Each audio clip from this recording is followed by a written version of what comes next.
Welcome Yo, back to the Lions Collective bonus episode. bonus app. Yeah, Will never left the studio. He slept here. It's good. I'm Justin Rogers, Detroit Football Network, joined as always Colton Pouncey from The Athletic, Will Birchfield at his place of employment at 97.1. Yeah. And we're back, not on our customary Wednesday time slot, doing a little Thursday action today because we thought the joint practices merited a little conversation. And so got to start this thing, fellas. Apologies to Khalil Dorsey. We did this big roster breakdown yesterday if you weren't with us, and we go an hour and 15 minutes and we forget that Khalil Dorsey exists. And then we got phone calls from Khalil Dorsey, who was like, hey.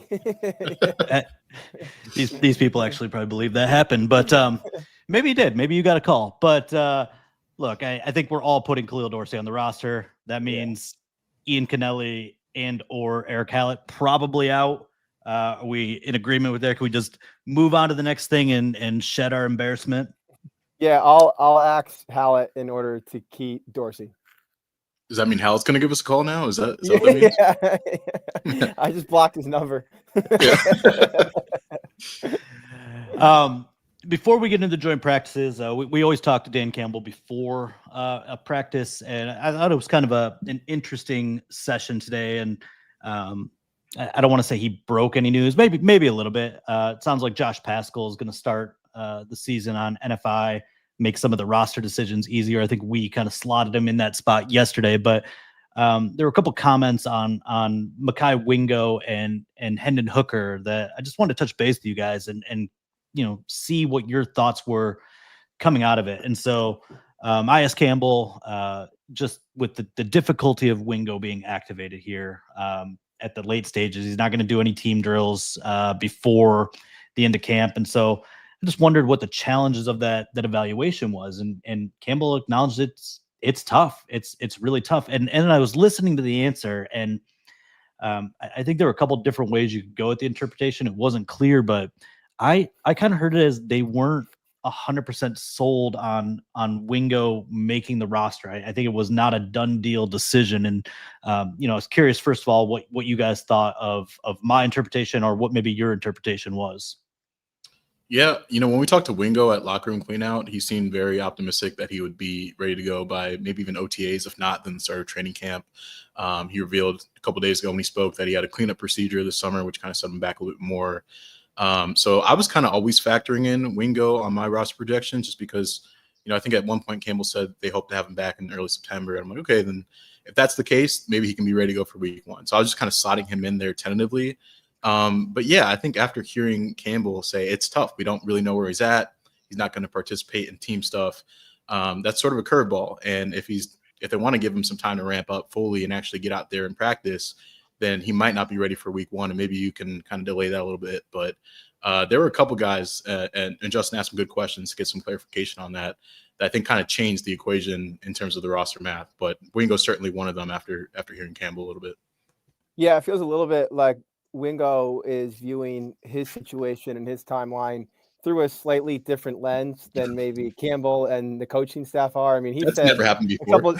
He said a couple of days ago, like, he fully expects to be ready to go by week one. And it certainly sounded today like the coaching staff thinks otherwise. Now, that might mean he still makes the 53, but I don't think they're counting on him to be on the field in Lambeau in what is now just 2 weeks away, even if Mai in his own mind is.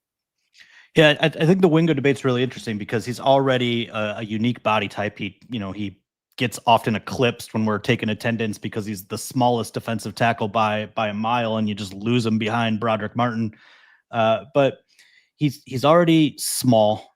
He didn't have a very productive rookie year. He's coming off a very lengthy absence, and I'm half wondering if Brad Holmes is going, I think I might be able to slide this guy through waivers because he only is going to fit so many teams. And I know the Jets had some defensive tackle issues that they resolved yesterday with 2 trades for defensive tackles. I don't know, really what Aaron Glenn's love of, Mai Wingo schematically, but I don't think it's a done deal. And I think that's an interesting thing for us to watch here as the 53 is set next week. in regards to Hooker, Dan was asked by another reporter if the difference between keeping 2 and 3 quarterbacks and kind of what goes into that. And, he stated the obvious, if we're going to keep a third quarterback, we're going to have to make a cut somewhere else, linebacker, safety, offensive line, somewhere. And then he said the interesting thing. He said, last year is on our minds, with the way we got hammered with depth issues and losing guys. And suddenly you give pause because Campbell doesn't say these things. Like he's just so honest, and he's just speaking honestly about, how that affected them mentally to lose all those guys. And so suddenly I'm like, I don't know. I was so locked in on them keeping the third because of Brad's tendency to give his draft picks that longer leash and the progress we've talked about Hooker making. But I'm less convinced today by a significant margin than I was yesterday. Yeah, I totally agree. I feel like today, for the first time, we heard the Lions beginning to rationalize cutting Hendon Hooker, if that's indeed what it comes to. And I agree. Campbell was just kind of thinking candidly out loud. And I feel better about what I said here last night, which is that if it were up to me, I just don't think a roster that is built to win right now this season should be prioritizing a roster spot on a QB3 who's highly unlikely to ever see game action over a more deserving depth player at a position that might become one of need in week 5 if you need an extra defensive end, or week 8 if you need an extra defensive back. And with some of the other names that are now re-entering the roster picture, whether it's Dorsey or even a guy like Wingo, that could put a pinch on a player like Jackson Meeks or a player like even Keith Cooper. And I think the Lions are being real with themselves when they admit that they're sort of scarred for the right reasons psychologically by like this mountain of this avalanche of injuries that buried their defense last year. And they don't want to experience that again just for the sake of keeping a quarterback that might never see the field. It kind of felt today like they're like maybe soft launching. That's what I mean. Like the rationalization was already being explained. Yeah. Like I was sitting next to Justin in the press conference. At the end of it, we kind of had a conversation like, okay, that feels a little different, doesn't it? And I don't know, when you hear comments like that, where like they know the injury situation they dealt with last year, and like you've seen it kind of affect their offseason decisions, whether it's, adding a guy like Roy Lopez for extra depth in the interior, like some of the moves they've made, the guys they brought in, they are focused on like avoiding the situation they went through last year. And that's easier said than done. That was kind of a freak deal.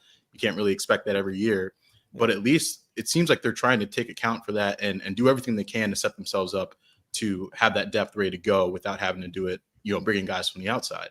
So if you're developing guys in your own camp and you like the players you have, and it comes at the expense of a third quarterback who, by all accounts, is never really going to see the field, that's a tough decision that you're going to have to make. And I understand that the investment they put in Hendon, and, for a long time, it was hard for me to kind of process them cutting him when they've spoken so highly of him over the years and were patient with him. They knew that first year was going to be in the ACL.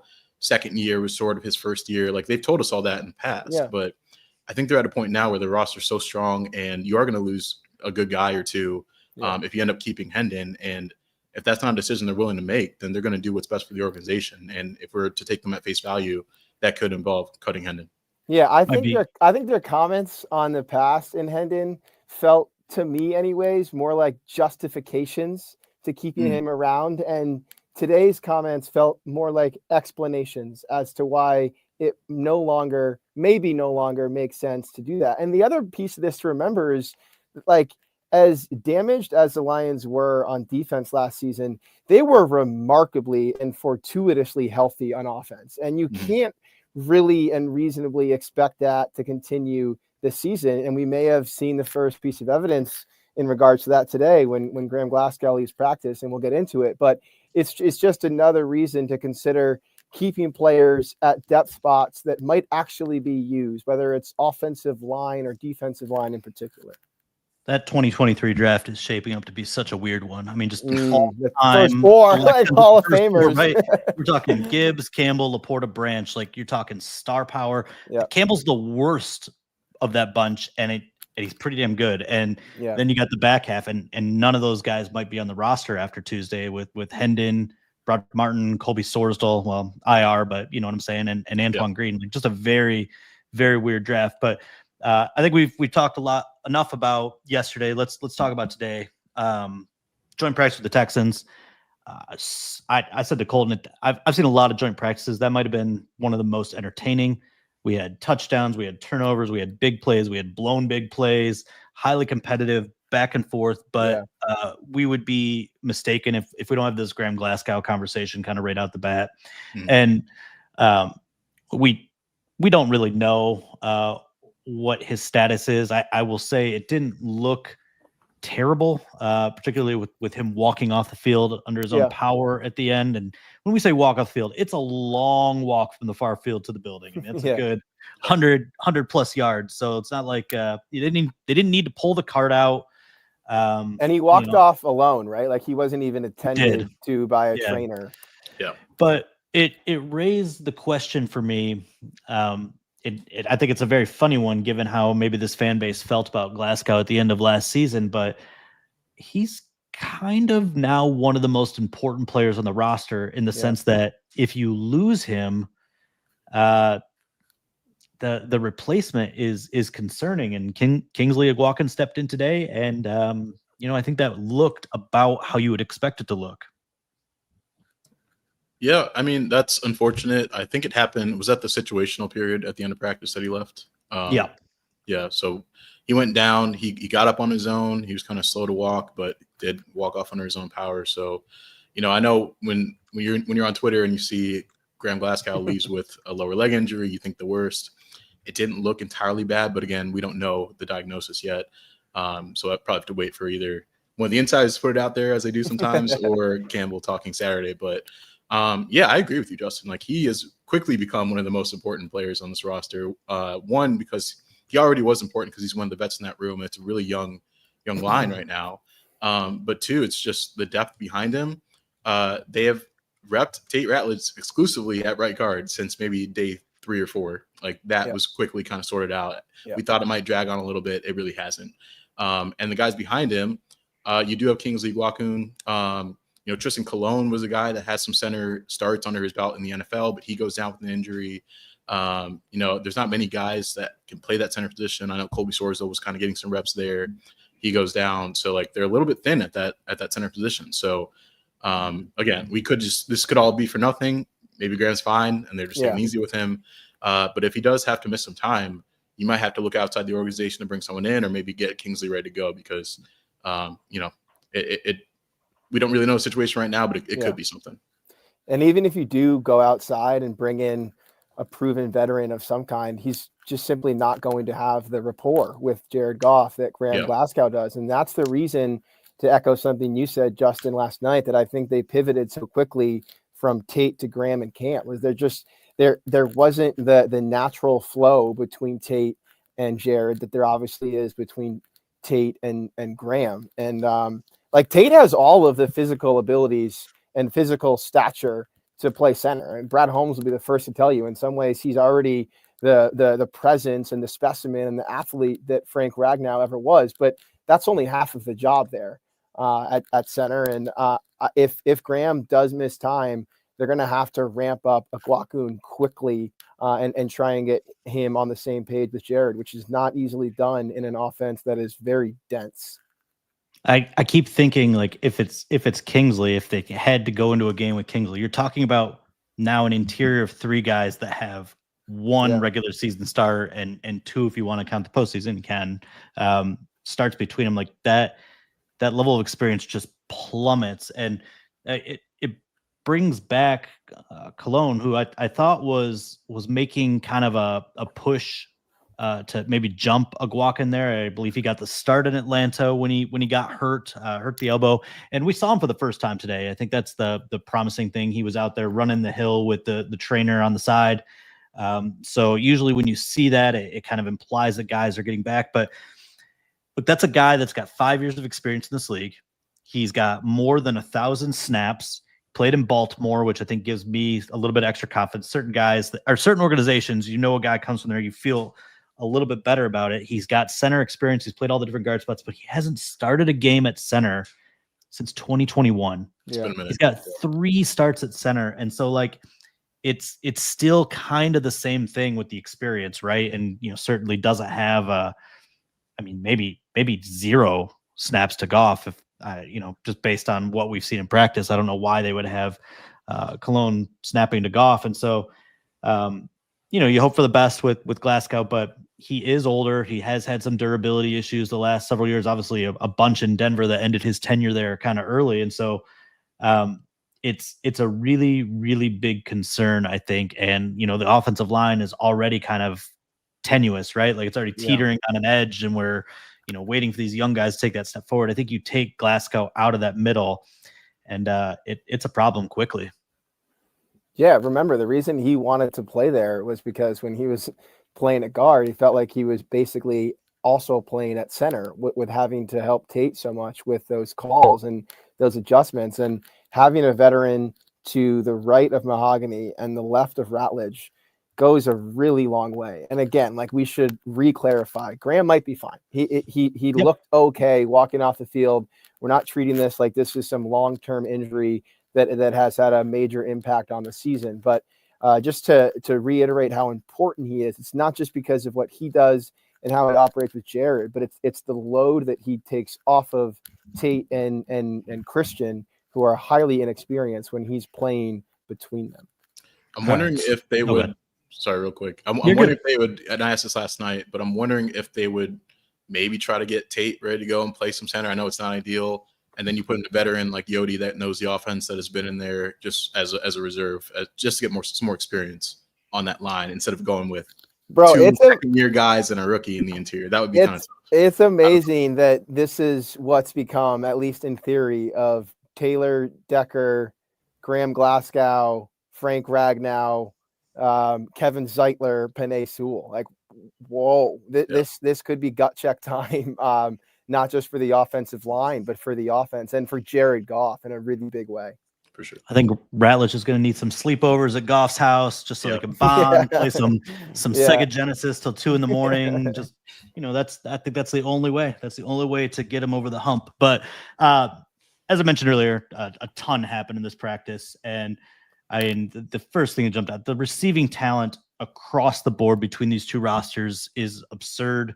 Which led to, I think, a lot of the playmaking. But I want to kind of just maybe tap into your big takeaways of the day. I know I watched the Lions offense most of the day. Will was focused on the Lions defense, and Colton was trying to do the madman thing and bounce around and watch both. So I think we got a pretty good wide scope of what happened in practice today. So let me start with Colton. What was your takeaway from the day's action? Yeah, I think after the Dolphins first joint practice, I tweeted that was the most lopsided practice I've ever seen. Lopsided. I would not say that for this one. I would say that was the most even joint practice I've ever seen. And like you kind of expected that coming in. These are two teams that probably consider themselves Super Bowl contenders. I think they have a really good shot, 2 really strong rosters, 2 really, culture, head coaches, CEO kind of mindset, and they preach physicality and they demand that sort of style from their teams. And you see it when they're out there. So I was kind of floating back and forth between both fields. Probably didn't get the most detailed practice because I was kind of going back and forth, but I do think I saw quite a bit. Starting with, I think Houston's secondary is going to be really good this year. I know this is a Lions podcast, but Houston's secondary, I thought it was going to be a really good test for these receivers. And when you got Derek Stingley, Kamari Lassiter, who I really like coming out of the draft, I believe out of Georgia, 2024. Those guys were performing at a high level. I think it was Stingley that got a hand on a pass intended for St. Brown in the end zone. Don't see that very often. But normally he's winning those battles, as we saw against Miami. Lassiter's a very physical corner. I think he had a pass breakup against JMO, maybe an overthrown ball in the end zone at the end of the situational period, but I would still consider that a win for him. You got the 2 pass rushers, obviously, Daniil Hunter, Will Anderson. Those guys are going to cause some damage out there when they're out there. But just starting with that side of the ball, I thought it was an even day. You saw Goff have some success. He did throw an interception. There were some drops. Laporta had a couple drops that was kind of uncharacteristic. So not the cleanest day, but also some good work. I thought Gibbs had a really impressive day out of the backfield, bouncing runs to the outside. So Ho-hum. some promising stuff, some wins, some losses, but overall, like that's how you get better going against quality teams like this. Yeah, to continue the Texans theme, they also have some really good receivers. And I'm not breaking news here, but Nico Collins looks like he's about to assert himself as one of the best receivers in the NFL. I mean, 1,000 yards last year and only, I think, 12 games, probably on pace for something like 1,500. And he looked every bit a wide receiver one today. He had some great battles all afternoon or all morning, I guess, with Terrion. And Terrion got him a couple times, but so did Nico against Terrion. And he's a specimen. He's a physical, fast, strong receiver who can get in and out of his breaks, who can win balls in the air. And then you have Christian Kirk, who's working out of the slot alongside him. And I just felt like this Texans offense with CJ Stroud under center can pose all kinds of problems, especially when they get Joe Mixon back and healthy. Though it was good to see Nick Chubb out there today after that like gruesome kind of devastating injury that he suffered a couple of years ago.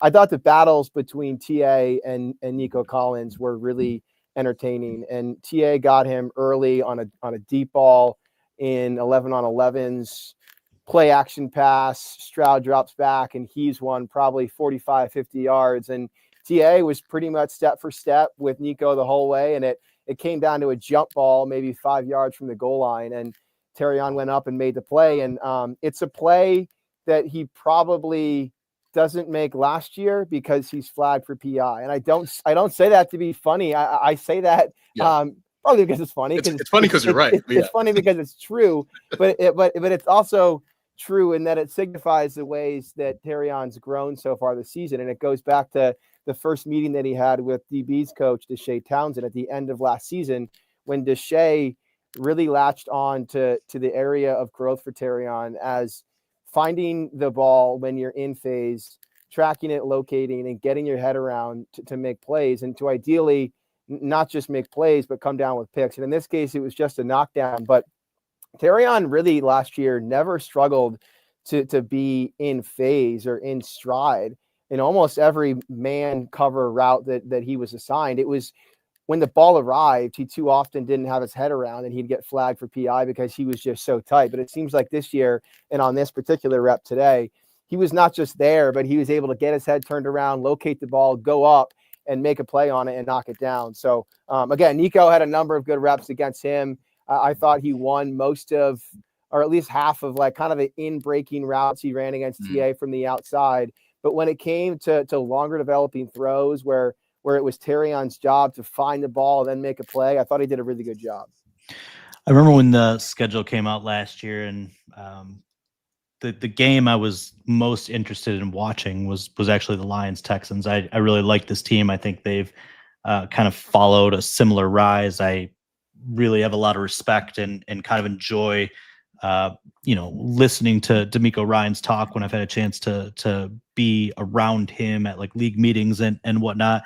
Matt Burke, former Lions linebacker coach under Jim Schwartz, really, really smart guy, knew he had a bright future in this league. He's their defensive coordinator. And I don't know much about their brand new offensive coordinator, another branch of the McVay tree. So, there's probably some upside there. I think that the Texans are going to be a really good team this year on both sides of the ball, and possibly be a thorn in the side of the AFC if they can win their division and get a couple home games in the playoffs.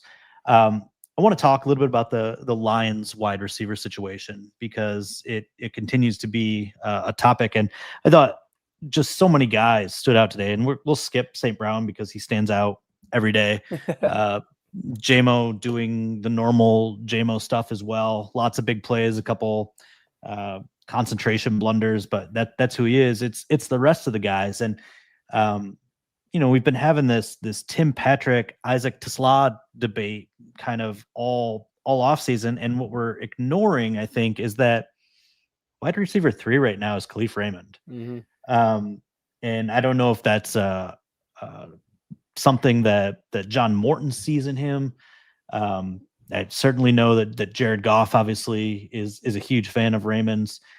He does all the things right, but his production has declined 2 years in a row. I think only 22 receptions last year, down from 48, 49 the first couple of years he was here. And it's weird because this is a guy that's in the final year of his contract, might be in his final year as a Lion, with some of the moves they made for the future, and yet it looks like he's ready for this bounce back year. And I thought he had a great practice. I know that he dropped one in that situational drill that was a shallow crosser with all the green in the world in front of him, probably a 50-yard touchdown, like right off the bat, but bounced back, had 2 first down receptions, caught a lot of passes today, was kind of menacing. And so, just open the floor. Like what kind of season do you think that maybe Raymond could have? Like I said, I think there might be something there with what Morton sees in him more than anything. Yeah, if he were on another team, I think he could really have like a 500-yard season. Like he's done it for this team before, but just it's hard to kind of picture him in with so many weapons here, because you're talking about J-Mo, Saint, Laporta, Gibbs, Tesla, Patrick. That's a lot of mouths to feed. So I don't really know, I guess, his place in this offense, but you do see him out there with the first team quite a bit. Yeah. And I agree with you, Justin. It seems like Morton's trying to work him in there. So maybe he's the guy that we're not talking about enough. We talk about other guys like, Sam Laporta's kind of flying under the radar. That's hard to say because he's a second-team All-Pro as a rookie. Like this guy is a bona fide stud. But with a guy like Raymond, you see it on days like this where he caught 2 touchdowns. He's juking the secondary in space with his footwork, his quickness, his short area speed. And he's got the long speed too. And if Morton really wants to throw the ball deep a little bit more this offseason, or this season, I should say, Khalif is one of their fastest receivers. So he's going to be on the field and he's going to have packages. So if that's the emphasis, if that's where he wants to take this offense, I think that's where you could see him kind of make his mark. But he's so reliable, and you can tell that he has the full trust of Jared Goff. He's always going to look his way if he beats his man, and without hesitation doing it. So he certainly earned the trust of this coaching staff, this quarterback, and this offense in general. And Raymond's almost always going to come down with the ball. Not that he's like a jump ball artist, but if you put the ball in his general vicinity, he's got really sure hands. And I think John Morton's arrival here is the key point. If you go back to 2022, when he was on staff and helping Campbell and Ben Johnson install this offense, who finished second on the team in receiving that year? It was Khalif Raymond. And I know the receiving room then was much different than it is now. And, it was Josh Reynolds and DJ Chark, and Laporta wasn't here yet, but it was Khalif Raymond with a 600-yard season. And if I recall correctly that year, a number of deep balls, he would get over top of the defense and find himself 40, 50-yard catches. And he has real speed, not just the ability to win on like stutter step, jitterbug type routes out of the slot. He can stretch it a little bit. And obviously Morton sees something in him that maybe was overlooked when all of these different pass catching weapons joined the core.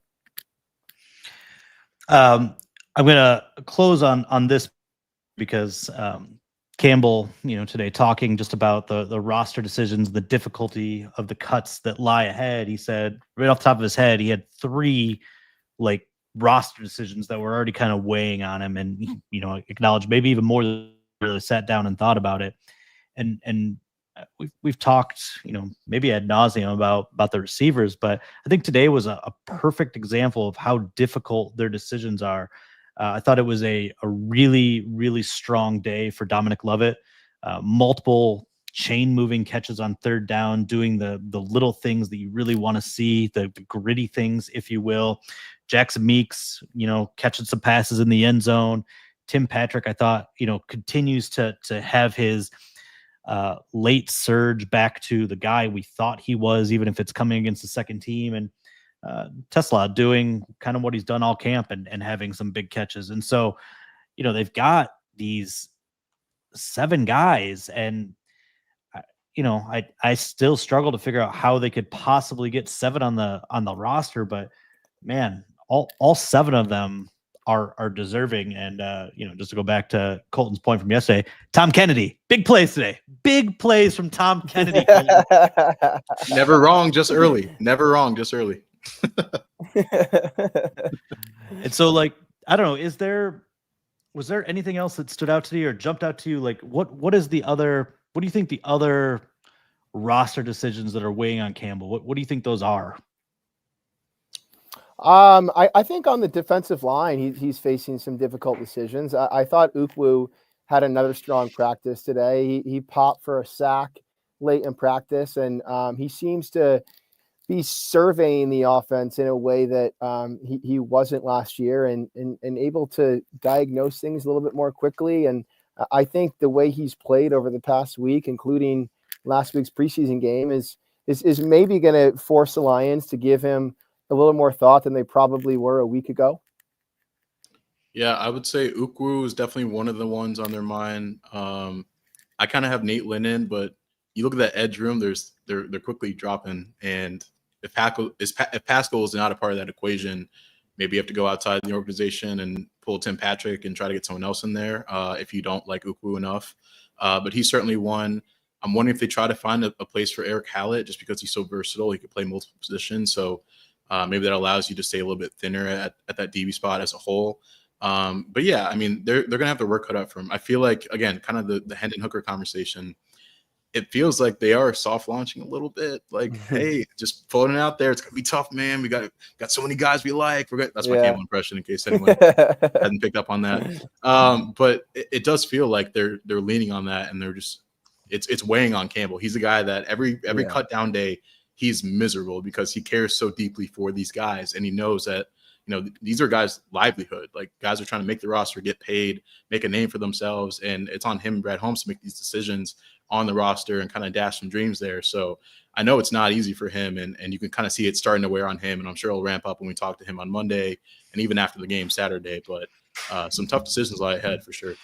Jeffrey makes a really good point in the chat, and it's one that Dave Burkett made when we were talking today. Just if you notice a lot of the trade action going on right now around the league, there's a lot of wide receivers involved. And, I don't know if that means that one of your guys is maybe marketable, or you want to hold on to guys because maybe you're less sure that a Lovett or a Meeks is going to be able to slip through waivers. And so, it just adds to the conversation for sure.